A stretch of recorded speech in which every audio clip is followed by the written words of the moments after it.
My name is Aurelia, and I'm 25 years old. I work in a creative role at a software company here in Florida. From the outside, my life might look easy and well-organized, as if I have it all figured out. But if you look closer, things at home are actually pretty complicated. About a year ago, everything changed for my family. My dad's business went bankrupt without any warning. It was a total surprise, and we weren't prepared for it. Since then, I had to move back to my hometown to live with my parents and my younger sister, Amara. Now, my income is the main source of money for our family to survive, so I cover most of our expenses. One evening, we were all sitting together in the living room when my mom suddenly started a conversation about dinner.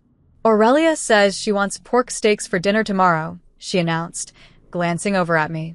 I sighed quietly and said, "Well, we're really running out of money for groceries. We can't even afford to buy pork right now. Can you help a bit more with the food budget?" I frowned as I spoke, feeling the weight of our situation. We're already out of money for food, and it's not even the middle of the month yet. That's when Amara chimed in, sounding annoyed. "Big sis, you're not giving enough money for food," she said, crossing her arms. I was shocked and stared at her, not believing what I just heard. "What do you mean?"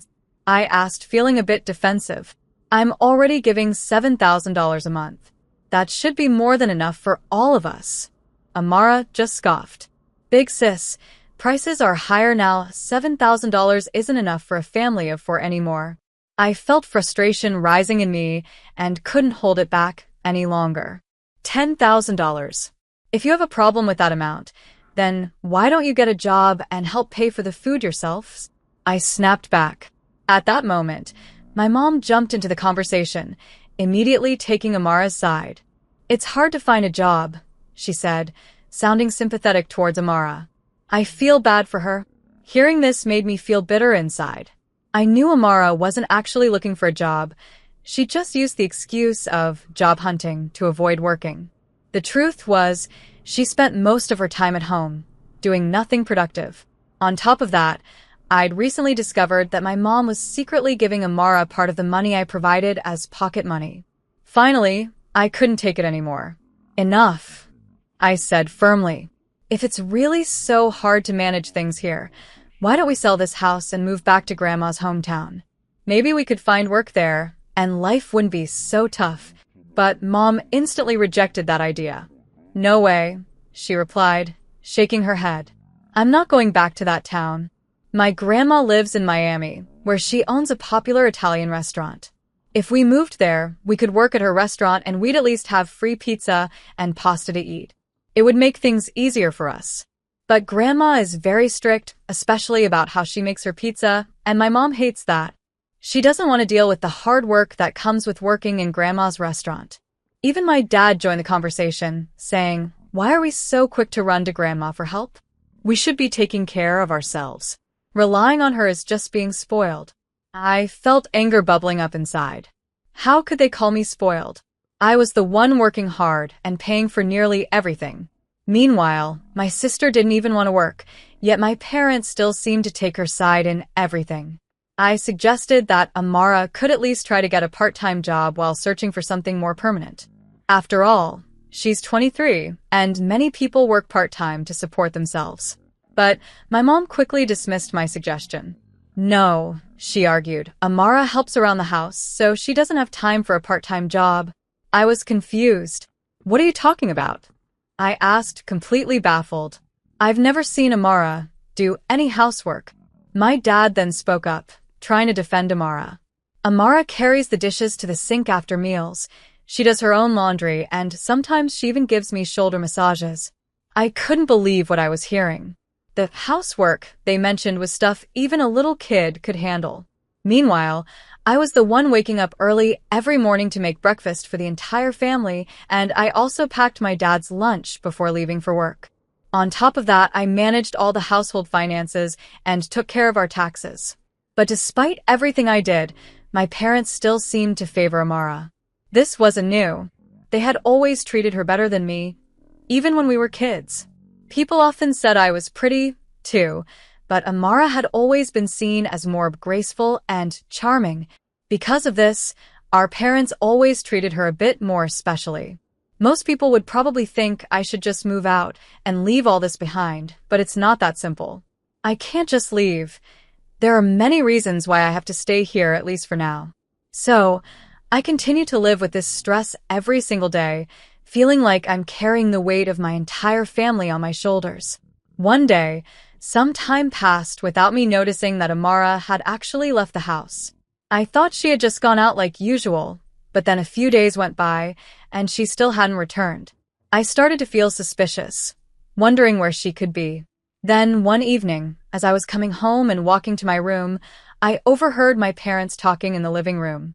Their voices were low, but I caught enough to make me stop and listen. What I heard left me completely shocked. I couldn't wait to see the souvenirs from Louisiana. My sister, Amara, was lucky, enjoying a relaxing trip, spending time on beautiful beaches, and eating at fancy restaurants. Amara's so lucky right now, my mom said with a hint of envy. I'd love to go to Louisiana too. Maybe we should all plan a trip together next time. My dad nodded, adding, that would be nice. I couldn't stay quiet any longer. Confused, I asked, wait, what are you talking about? Are you saying Amara is in Louisiana right now? My parents looked at me, a bit surprised by my reaction. Yes, that's right, they both replied. I felt shocked. But how? I asked. She doesn't have any money. I've even been holding back on my own shopping just to save. Oh, Amara won a trip in a sweepstakes, my mom explained with a smile. She's always been lucky with things like that. I was surprised, but decided to let it go.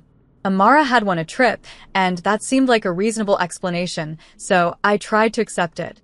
The next day, while I was at work, I received an unexpected call from a credit card company.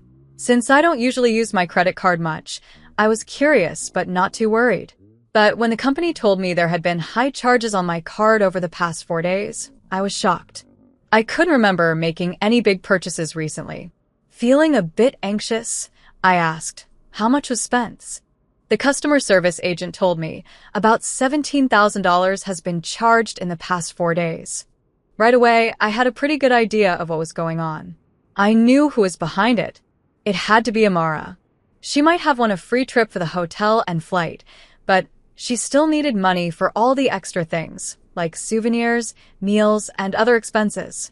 Determined to find out the truth, I called her immediately. What's going on, Amara? Explain yourself, I demanded, my voice firm. Oh, I'm surprised you called, sis. I thought you'd be waiting for your souvenirs, she joked. Stop messing around, I snapped. You've been using my credit card without asking, haven't you? Amara didn't even seem bothered. Did you notice? It was an accident, she replied casually, and I could feel my anger growing. What were you thinking? I asked, barely holding back my frustration. Using someone else's credit card without permission is a serious offense. Amara laughed lightly. It might be a problem if it was someone else's card, but we're family, Aurelia. You really should brush up on family dynamics, she said, acting as if it was no big deal. How could you spend $17,000 in just 4 days? That's an insane amount of money, I practically shouted. Well, she said as if it were obvious. The flight and hotel might have been free, but I had to pay for all the other things, shopping, fancy meals, and fun activities. I went to some nice restaurants, bought a few branded items, and even took taxis everywhere. Before I knew it, I'd spent over $17,000. Spending that much money is just not okay, Amara. What were you thinking? Why are you so mad? She replied, almost amused by my reaction. I used the card because it was going to expire soon, that's all. Relax, sis. I'll leave the bill to you. Then, without waiting for my response, she hung up, sounding cheerful as ever. I was left speechless, trying to process everything that had just happened. After that call, Amara tried to reach me several times, but I ignored her. She even left a voicemail saying, I guess I really messed up this time. I was being so foolish. Her tone was so casual that it made me laugh bitterly. She didn't seem to understand how serious this was. Later that evening, when I got home, my parents greeted me warmly. Welcome back, they said, acting like everything was normal. How can you act so calm? I asked, struggling to keep my voice steady. Amara is in a tough spot, my mom added with concern in her voice. Why did you stop the card? My dad asked. Why? I echoed in disbelief. Because she used my card without my permission. As soon as the credit card company called and told me about the charges, I canceled it right away. Apparently, Amara had tried to use the card again after it was blocked, and when it didn't work, she panicked. Frustrated, she tried to reach me, but since I kept ignoring her calls, she went to my parents for help. Your sister's in trouble, stuck in another state, and you're not going to help her, my mom asked, sounding disappointed. I couldn't believe what I was hearing. Are you serious? I asked. Just because we're family doesn't mean it's okay to use someone else's credit card to blow $17,000. My mom shook her head, clearly not agreeing. I don't think you should be so heartless, she said, looking at me with disapproval. How can you be so cold? This is why you never get to go on trips. Amara planned to buy us all souvenirs, so what's the big deal? I was stunned, realizing that once again, they were siding with Amara, even though she was clearly in the wrong. I couldn't believe my own family was acting like it was normal to take someone's money without permission. I couldn't believe what I was hearing. You two are unbelievable. How can you even think that way? Are you sleep-talking during the day? You're not seeing things clearly at all. Amara's out there, enjoying herself without a single worry, and you still expect me to be thoughtful and understanding. I pulled out my phone and played the voicemail my sister had left. Amara's voice came through loud and clear. Make the card usable again, you miser. Mom and Dad's cards are maxed out, and I can't use them. You're so cheap, not even giving me pocket money for this trip. How useless can they be? After hearing Amara's angry message, my parents went silent. The anger they had toward me quickly faded, replaced by shock. They rushed to their room to check on their credit cards. A few minutes later, I heard them shouting in panic. Curious, I went to check on them, and their faces were red with frustration and disbelief. I can't believe Amara used my card without asking, my dad muttered, furious. After everything we've done for her, this is how she repays us? She even took the bank book and all our cards, my mom added, looking hurt. I feel so betrayed. Oh, I replied coldly. Wasn't it supposed to be a kind gesture from Amara to buy you souvenirs? You both said she was thinking of us and trying to have fun for our sake, didn't you? My parents looked down, realizing how wrong they'd been. Yeah, that's what we thought, my mom mumbled, uncertain now. But our money is still safe, right?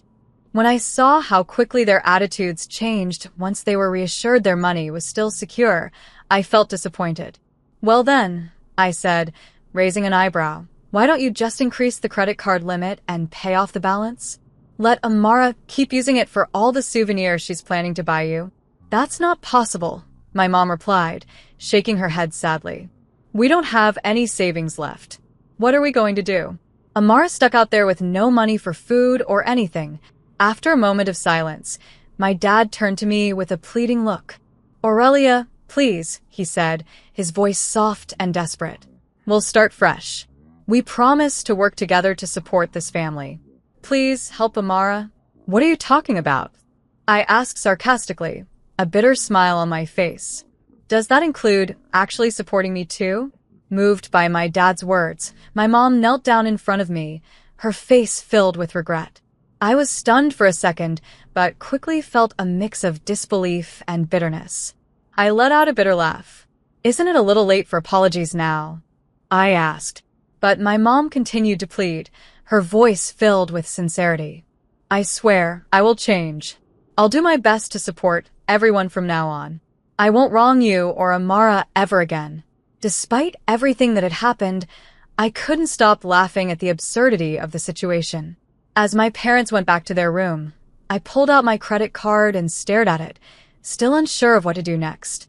In the following days, I came across a credit card with a valid expiration date that hadn't been used yet. I turned to my parents and suggested, why don't you give this card to Amara? And why not take a family trip to Louisiana together? You'll all have a great time. My parents were thrilled with the idea. They immediately contacted Amara, and everyone began making plans for the trip. I even booked their flights online, watching them as they excitedly discussed their upcoming vacation. I smiled, keeping my true intentions to myself. After everything was set, I made a private call to a certain number. 5 days later, when my parents and Amara returned from their trip to Louisiana, Amara greeted me with a big smile. "Big sis, thank you so much for letting us enjoy Louisiana. It's rare for you to come and pick us up. Were you expecting some souvenirs?" "Sorry, I didn't buy anything." It was obvious that they'd all had a fantastic time and had already forgotten to show any real gratitude for my help. Seeing their carefree attitudes, I knew it was time to put my plan into action. I could barely hold back my excitement. "Looks like you all had a lot of fun. Was that the last big moment of your life?" Amara looked at me, puzzled. "What do you mean by last?" "Well," I said casually, "I've decided to sell the house. It's all settled. I've already sent our belongings to a new place, and someone's coming to pick us up." My parents and Amara looked completely shocked. They noticed the "for sale" sign at the entrance of our home, realizing I was serious. What is this? "Did you really sell the house?" they demanded, their faces pale with shock. Facing their astonished expressions, I explained further.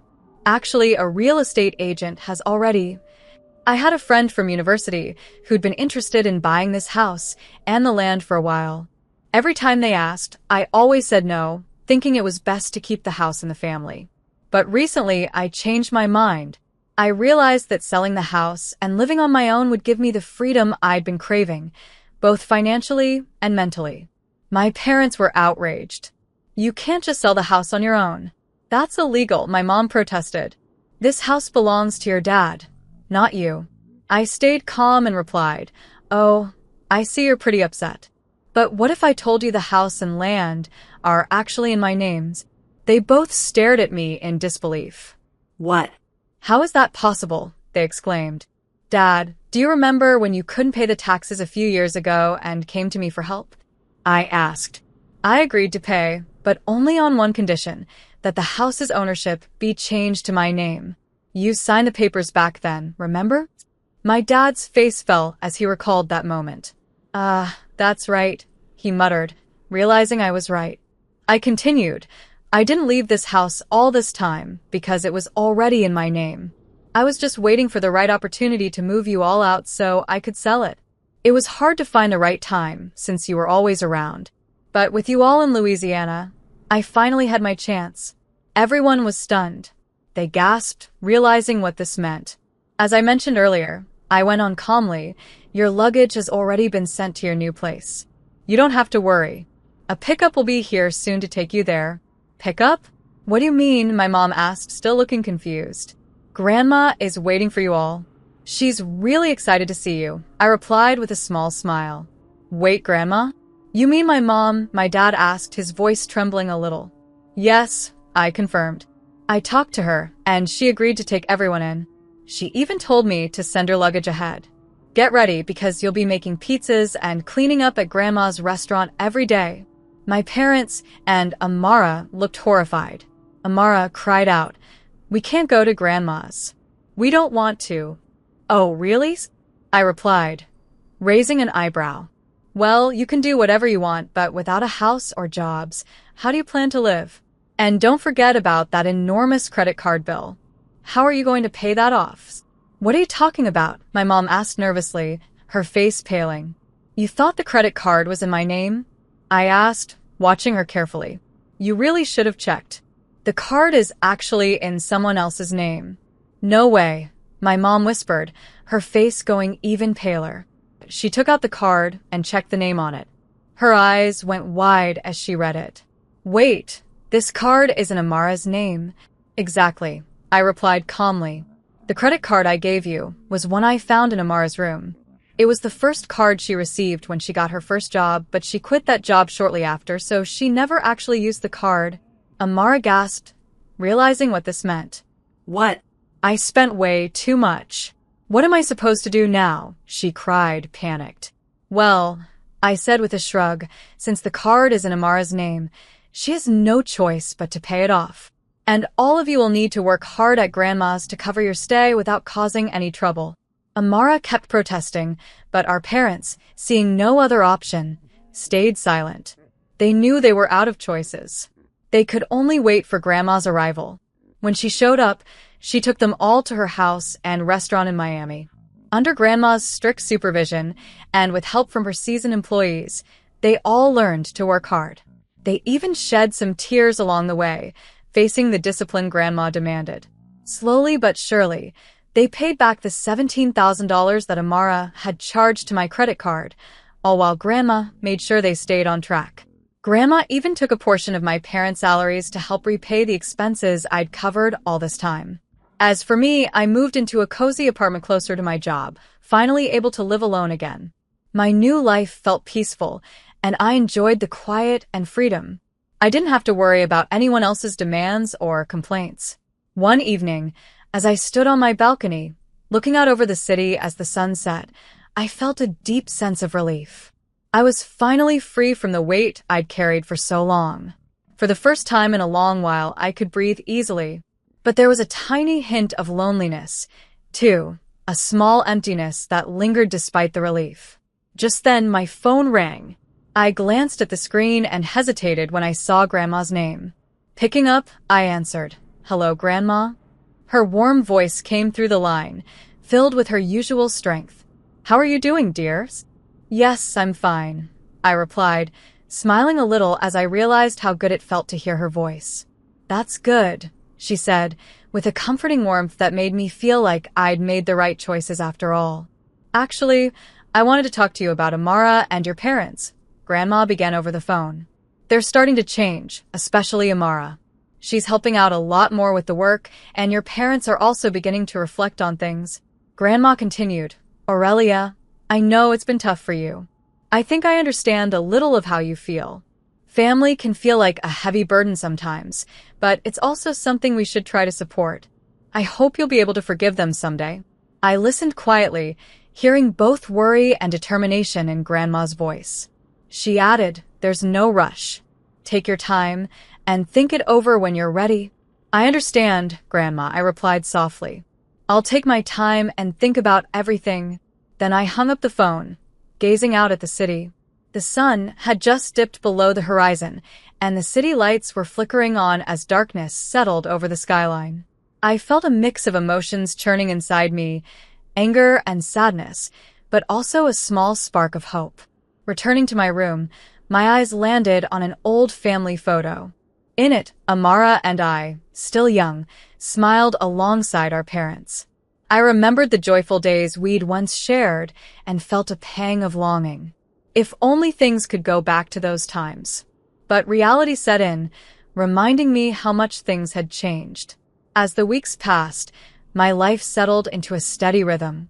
I took on new responsibilities at work, leading a project, and in my personal life, I felt more fulfilled. One evening, just as I was finishing up my work for the day, my phone rang. The caller ID showed an unknown number, and after a brief hesitation, I picked up. "Hello, this is Aurelia." A soft, uncertain voice responded. "It's me, Amara." Surprised, I asked, "Amara? What's going on? Did something happen?" She paused before replying. "I'm sorry for calling out of the blue. Actually, I wanted to ask if we could meet in person. There are some things I'd like to talk about." Amara's voice sounded different, softer and more humble than I'd ever heard. I hesitated. "Why do you want to meet?" I asked quietly. Her voice, though shaky, was calm and sincere. "Big sis, I want to apologize from the bottom of my heart. I felt that just saying it over the phone wouldn't fully express how I feel. That's why I want to meet you in person, to truly and sincerely say I'm sorry." Hearing the honesty in her voice, I listened in silence. "If it's too hard for you to meet me, I understand," Amara continued. "I just want to respect how you feel." After a moment, I finally replied, "All right. Let's meet next Sunday at 3 p.m. at the cafe near the station." "Really? That makes me so happy." "Thank you, big sis," Amara replied, sounding relieved. After I hung up, I took a deep breath, trying to gather my thoughts. I wasn't sure if meeting her was the right decision, but deep down, I hoped it might lead to something positive. When Sunday arrived, I reached the cafe earlier than planned. Sitting at a table, I felt a mix of nervousness and anticipation. My heart was racing, and time seemed to move slowly. Finally, the cafe door opened, and Amara walked in. She looked different. Her face was free of makeup, her clothes were simple, and most of all, her eyes held a look of sincerity I hadn't seen before. She approached my table slowly and began apologizing as soon as she sat down. "Big sis, I am truly, truly sorry," she said, her voice full of regret. In that moment, I could sense a real change in her, and for a second, I didn't know how to respond. "Amara," I began, but she kept talking, her voice trembling as she held back tears. "Working at Grandma's restaurant made me realize how much I relied on you," she said. "I took you for granted all these years. I finally understand how hard it's been for you, always putting us first and never thinking about yourself." Tears streamed down her face as she spoke, pouring out her regrets and apologizing repeatedly. She shared how she had leaned on me all those years without realizing the burden she'd put on my shoulders. She even opened up about her relationship with our parents and the valuable lessons she had learned while working with Grandma. I listened quietly, absorbing everything she said. With each sentence, the anger and sadness I had held onto for so long started to fade. Her words brought a sense of relief I hadn't expected. Finally, after she finished, I took a deep breath and said, "Thank you, Amara. I've taken your words to heart." After that, we spent hours catching up, talking about the things that had been happening in our lives and the challenges we were each facing. This open conversation felt like an important step toward rebuilding our relationship. As we prepared to leave, Amara handed me an envelope. Inside was money she had saved up by working hard at Grandma's. "This is just the beginning," she said, looking me in the eyes. "I'll keep doing my best." Holding the envelope, I felt a warm sense of pride for the person Amara was becoming. Months later, I visited Grandma's house again, where I reunited with my parents. They each offered sincere apologies, and I could see that they, too, had changed just like Amara. That evening, we all shared a family meal, a rare and comforting moment. I felt the warmth of family surrounding me once again. Though I knew I couldn't forgive everything right away, seeing my family's efforts to change gave me hope for the future. As I prepared to leave, Grandma pulled me aside and shared some wise words. "Aurelia, you've grown strong, and that strength is important. But don't forget the kindness you still carry in your heart. That's the most important thing." When Grandma hugged me, I couldn't hold back my emotions, and tears filled my eyes. I felt as if a new chapter with my family was finally beginning, and the weight on my heart started to lift.